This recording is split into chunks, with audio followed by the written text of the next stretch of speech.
Hello. So I'm going to address the idea and the misconception that you, the one who hears my words, is not already one with the universe or one with God or whatever terminology you want to use. This belief that you just aren't there yet, or that you just I just don't understand yet. That's some sort of mystical understanding that only, monks who live in a cave can understand, and not for me. Maybe one day I'll get it. Maybe when I'm older, all these excuses that you give yourself. But there is no understanding or wisdom or special knowledge that you need to understand that you exist. I would rather you ask yourself the question, what evidence is there in my experience, in my life, that I'm not one with everything around me? Or rather to say that I am separate from everything around me.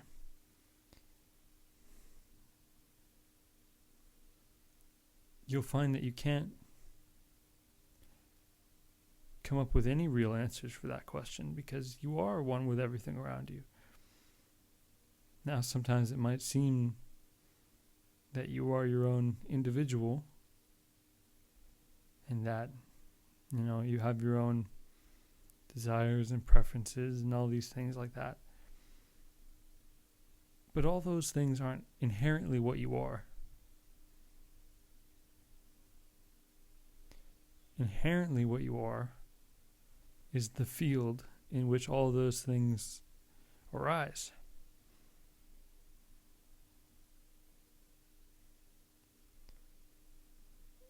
The core of what I hope to share with you through words is the knowing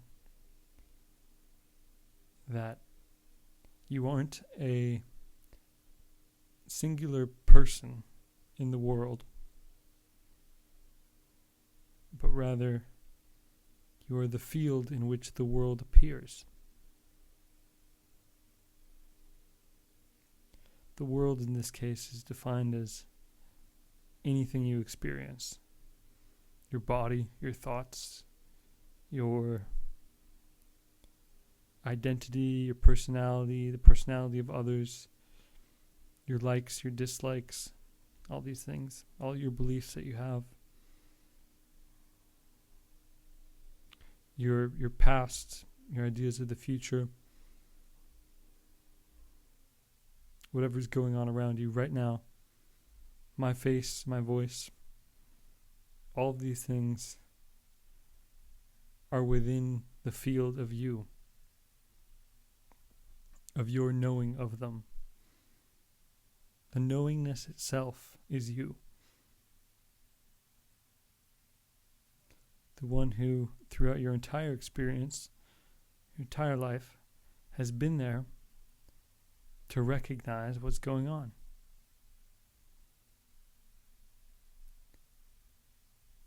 The only time when we make a mistake, one could say, even though it's not really a mistake, it's natural given the conditioning of the world today, but the only time when we make such a error is when we believe ourselves to be in the world as a person, and not that the world and the people and the person who you believe yourself to be are within you.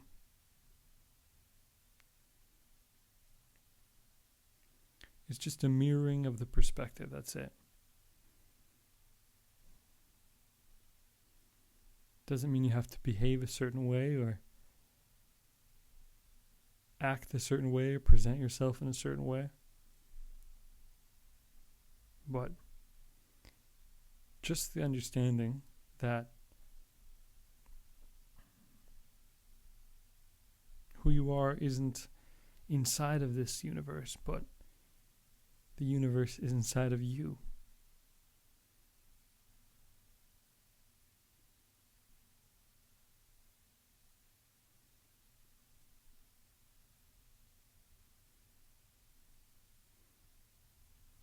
And as so, it is a reflection of you.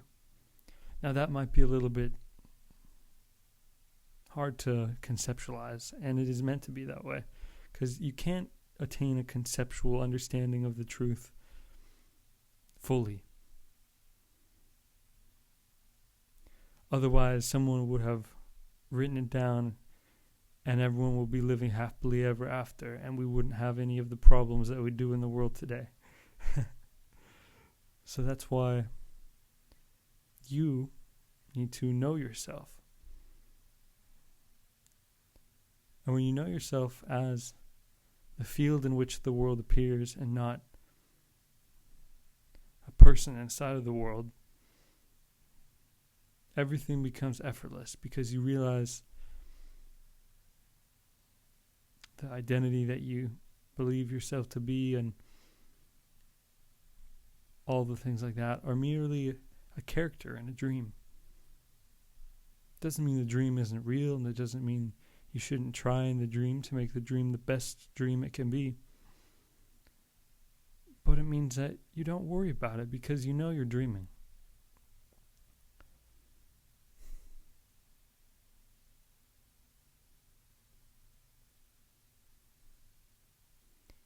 And you can be awake in the dream as well, by knowing yourself.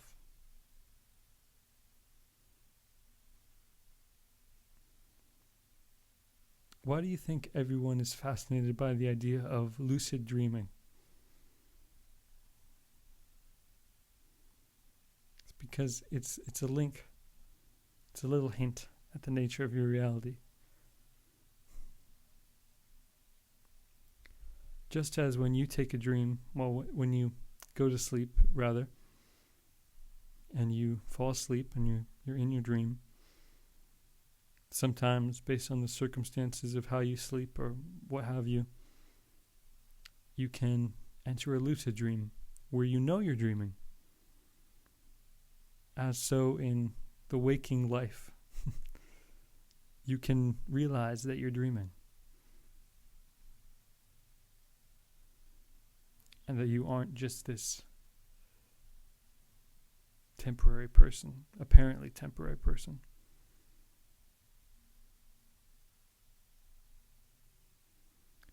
When you're dreaming, in your dream, and you have all these experiences, ride on crazy animals, fly, whatever.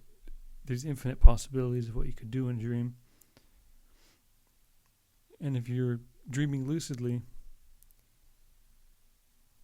you'll realize that all of the things in the dream aren't separate.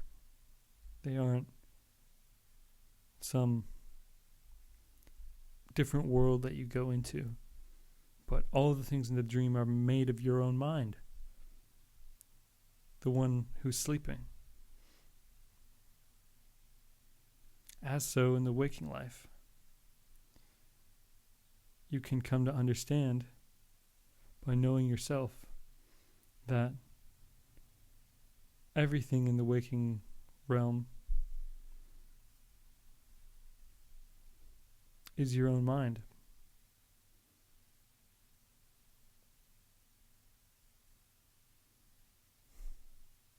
And you can say it's your higher mind or God's mind, or you can conceptualize it with whatever words you want. But just as the character in the dream isn't separate from the dreamer itself, you and the character who you believe yourself to be are not separate from the contents of your dream. And it's all within you. All of your senses, your 5 senses, are within you. All of your thoughts arise within you. All of your emotions arise within you.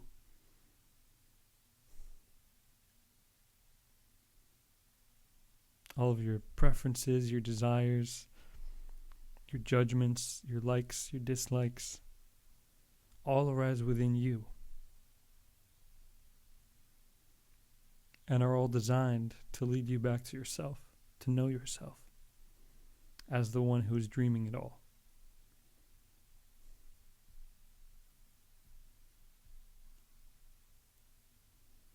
The recognition that you are, or the words I am, is the most direct way to recognize this truth. Not what you are or what you want to be, but just that you are.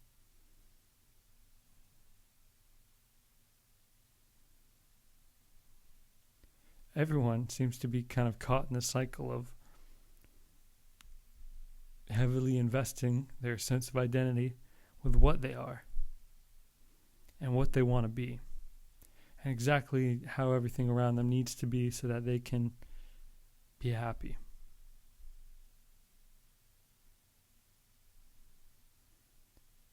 But not focusing on the fact that you are throughout all of those desires.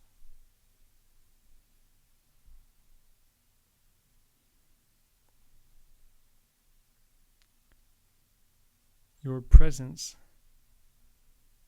is pre-sense. It's a pretty good one. It means that it's before your senses. Prior to, you could say.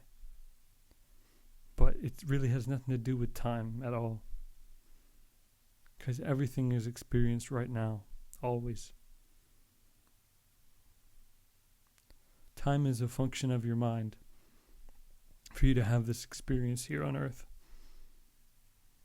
And it's quite useful to say, well, let's meet up at 3:30, have coffee or what have you, you know?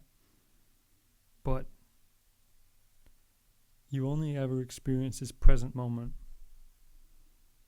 You experience it at 2:30, you experience it at 2:31, 2:32, all in the now.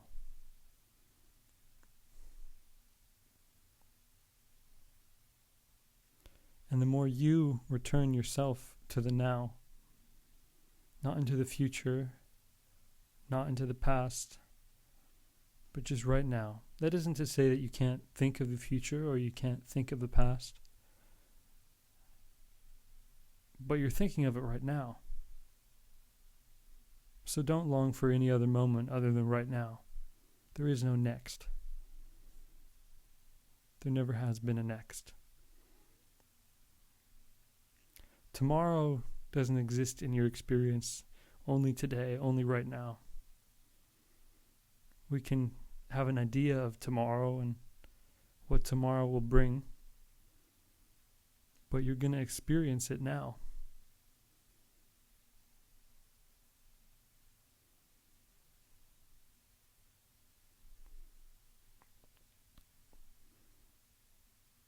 To fully recognize that you're dreaming, just don't get caught up in the dream.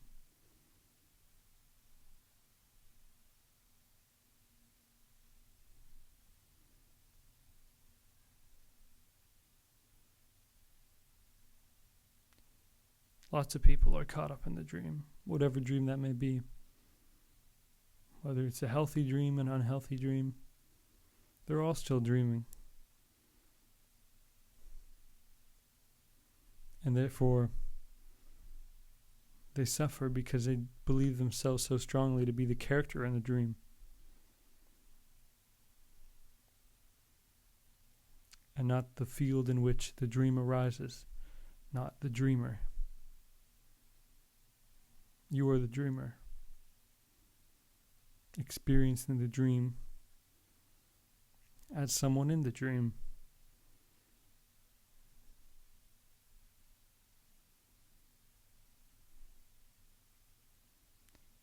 even if you think you don't get it,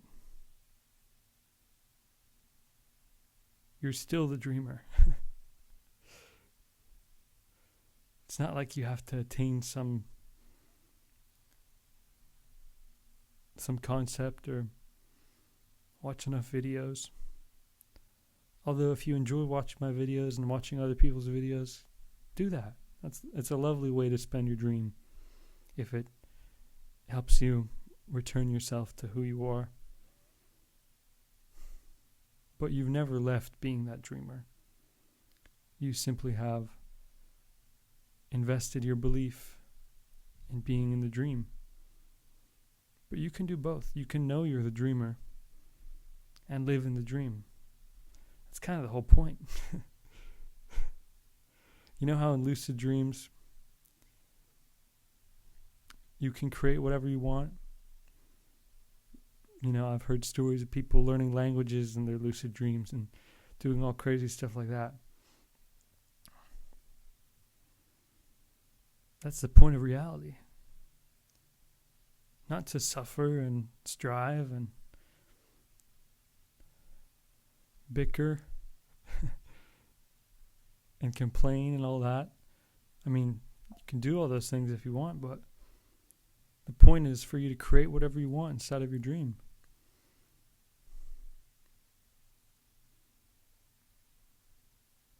I exist as a reflection of you in this dream to remind you of this.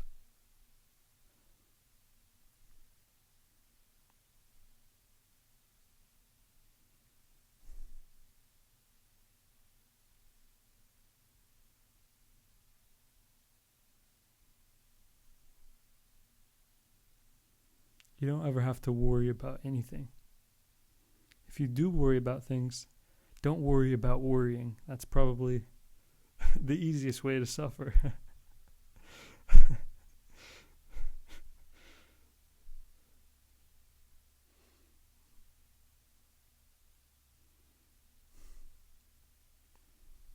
That's all I have to say for today. I love you.